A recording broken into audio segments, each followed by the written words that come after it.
¿Se puede imaginar solamente por un momento qué sería de nuestra vida realmente si no hubiera vida eterna, si no hubiera resurrección, si no hubiera continuación de nada? Llega, morimos y hasta ahí llegó todo. Todos nuestros sueños, todos nuestros anhelos, todo nuestro trabajo y esfuerzo quedará en nada y nosotros ni siquiera podremos tener ni siquiera una mínima conciencia de lo que va a suceder. Debería ser sumamente triste pensar en eso. Pero gracias a la palabra de Dios, nosotros sabemos de que eso no es así. Que la verdad es que sí existe resurrección. Que la vida eterna nos está aguardando para aquellos que hemos puesto nuestra esperanza en Cristo como Señor y Salvador. Y que lo que está por venir es sumamente más grande y más hermoso de lo que estamos viviendo ahora. Lo que estamos en este momento viviendo es tan corto e insignificante comparado con lo eterno, que realmente que esto no es nada. Pero la verdad es que esto, aunque es tan corto, puede significar un gran impacto en la eternidad, tanto en nuestras vidas como en las vidas de otros. Y sobre todo, como nos dice Pablo en estos últimos versículos del capítulo 15, la resurrección viene a traer victoria sobre la muerte.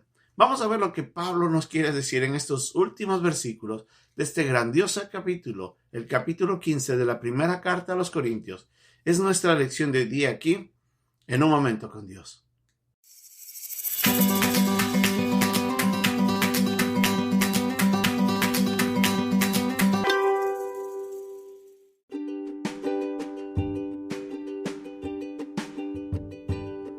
El pasaje de hoy día se encuentra en la primera carta a los Corintios, capítulo 15, versículos 53 al 58. Porque es necesario que esto corruptible se vista de incorrupción, y esto mortal se vista de inmortalidad. Y cuando esto corruptible se haya vestido de incorrupción, y esto mortal se haya vestido de inmortalidad, entonces se cumplirá la palabra que está escrita: sórbida es la muerte en victoria. ¿Dónde está, oh muerte, tu aguijón? ¿Dónde, oh sepulcro, tu victoria? Ya que el aguijón de la muerte es el pecado, y el poder del pecado la ley. Mas gracias sean dadas a Dios, que nos da la victoria por medio de nuestro Señor Jesucristo. Así que, hermanos míos amados, estad firmes y constantes, creciendo en la obra del Señor siempre, sabiendo que vuestro trabajo en el Señor no es en vano.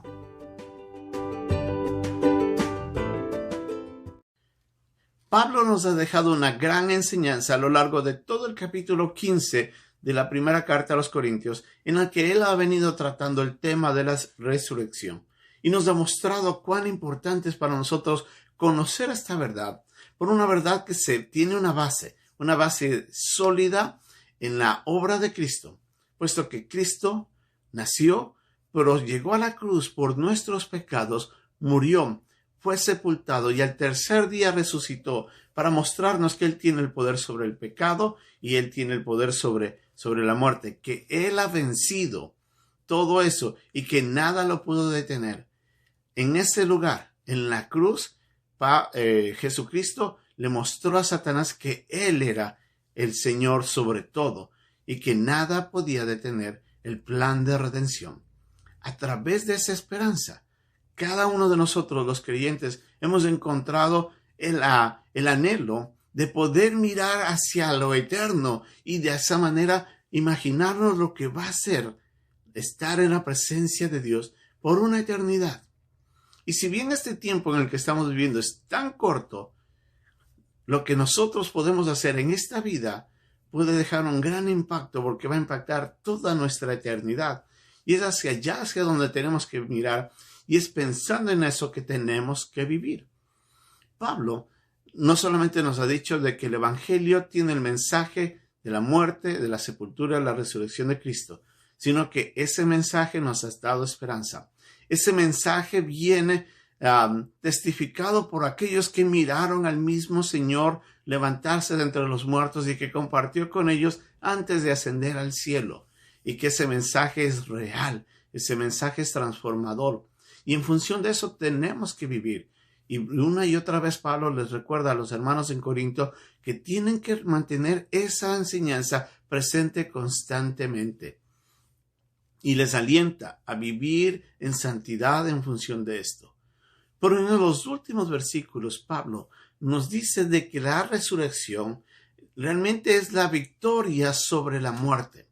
Recordemos que la paga del pecado es la muerte, como nos dice en Romanos en el capítulo 6, versículo 23, que a causa de nuestros pecados nosotros tenemos que pagar con la muerte física, la muerte espiritual, la separación eterna con Dios es la consecuencia de nuestros pecados.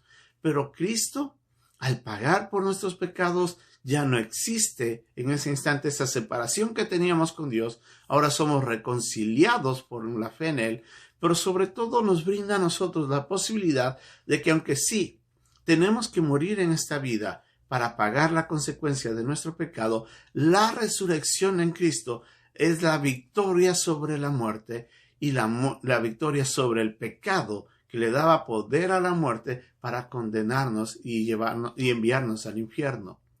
Así es de que Pablo, diciéndonos esto, nos dice, recordemos que esto, que es corruptible, esto que lamentablemente es nuestra carne y que un día tiene que pagar y que está contaminado por el pecado, el momento que se levante a la vida eterna a través de la resurrección, el cuerpo se levantará en un organismo incorruptible, en donde ya no habrá más pecado y será un cuerpo inmortal, ni la muerte le afectará. Y es ahí donde dice Pablo, esa es nuestra victoria. La victoria la ganó Cristo en la cruz y nosotros por la fe en Él es que podemos tener esa victoria. Pero pensando en esto, ¿cómo vamos a vivir? Recuerda de que Pablo, haciendo referencia a un pasaje en Oseas y en otro en Isaías, les dice, ¿dónde le dice está, oh aguijón? ¿Dónde está, oh muerte, tu aguijón? Haciendo referencia al pecado. ¿Dónde está, oh sepulcro, tu victoria? Le dice, nuestra victoria es la resurrección. Así es de que hay una gran esperanza para nosotros. Hay algo que viene que es maravilloso. Levantarnos de entre los muertos con un cuerpo glorificado, un cuerpo inmortal en el que ya no habrá pecado, ya no habrá maldad, ya no habrá dolor, ya no habrá enfermedad, no habrá nada que le afecte. Pero sí, tenemos que recordar que esa eternidad tiene un gran impacto, siempre y cuando nosotros aquí en la tierra vivamos en función de eso. Y en el último versículo de este capítulo, Pablo nos recuerda de que el servicio al Señor tiene un propósito y que no es en vano. Y es que es así. Piense que todo lo que podemos hacer aquí en la tierra, sirviendo en la iglesia, sirviendo a los demás, al prójimo, siempre va a dejar un impacto eterno. Porque todo lo que hagamos para la vida eterna será manifestado allá. Por eso es que nosotros tenemos que mirar que hay un gran propósito en todo lo que hacemos. Y por eso dice Pablo en el último versículo, dice de que el servicio en el Señor no es en vano. Así es que yo le animo, en primer lugar, a que viva una vida agradable al Señor, que crezca en el conocimiento de la palabra, que crezca en el carácter de Cristo, para que eso vaya formando en usted una nueva persona, que vaya desde ya a impactar quién es usted, pero también a reflejar el carácter de Cristo a otros. Y de esa manera poder enseñar correctamente y poder servir apropiadamente en la iglesia, para que todo lo que hagamos vaya impactando también la vida de los demás.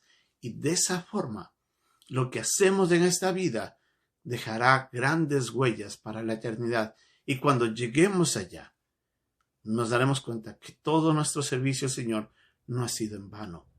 Así es que, ¿cómo está viviendo la vida hoy? ¿Cómo está viviendo usted en ese instante? ¿Está comprometido con conocer más del Señor, con amarlo, con obedecerle, con servirle? ¿O está viviendo una vida pasajera, enfocado y encerrado en este mundo en el que todo lo que usted haga quedará aquí y cuando usted vaya al cielo se dará cuenta que no llevó nada más que su propia alma, que será en ese momento, obviamente por fe salvada?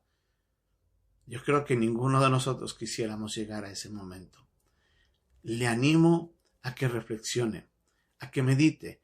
si usted conoce de la resurrección y usted sabe a dónde va a pasar su eternidad, entonces viva en función de eso y verá que toda su vida, el propósito y la motivación de esta vida cambia en función a lo eterno y usted será una nueva persona, una persona que cumpla la voluntad de Dios.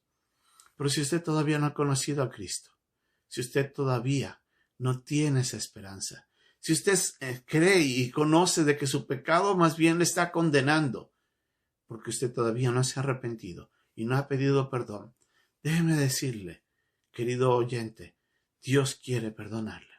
Dios quiere darle vida eterna. Dios quiere de que usted pueda llegar al cielo. Él quiere transformar su cuerpo corruptible en algo incorruptible y esto mortal en algo inmortal. Pero solamente se logra si usted pone su esperanza en Jesús como su Señor y Salvador. Él vino para salvarle. Él vino para pagar por nuestros pecados. Lo que usted tiene que hacer es mirar por fe la obra de Cristo, pedir perdón, arrepentirse y clamar a Cristo que le salve. Y desde ese momento, el mensaje del Evangelio llegará a su vida y transformará su vida para siempre. Su nombre será inscrito en el libro de la vida del Cordero. Su resurrección junto a los santos está asegurada por su fe en Cristo. Y desde ese día usted va a mirar que nunca más su vida no va a tener propósito. Desde ese día usted va a mirar hacia la eternidad y se va a dar cuenta que usted tiene un propósito en los planes de Dios. Y si usted se junta a Él, lo suyo será de impacto, no solamente para usted, para todos los que estén alrededor suyo. Así es que ponga su fe en Cristo. Cristo quiere salvarle. Y si usted ya conoce a Cristo, entonces viva en función de la resurrección. Sirva y adore al Señor pensando en lo que Él ha hecho por nosotros, en agradecimiento, y deje una huella eterna en todo lo que haga aquí en la tierra. Que Dios nos bendiga.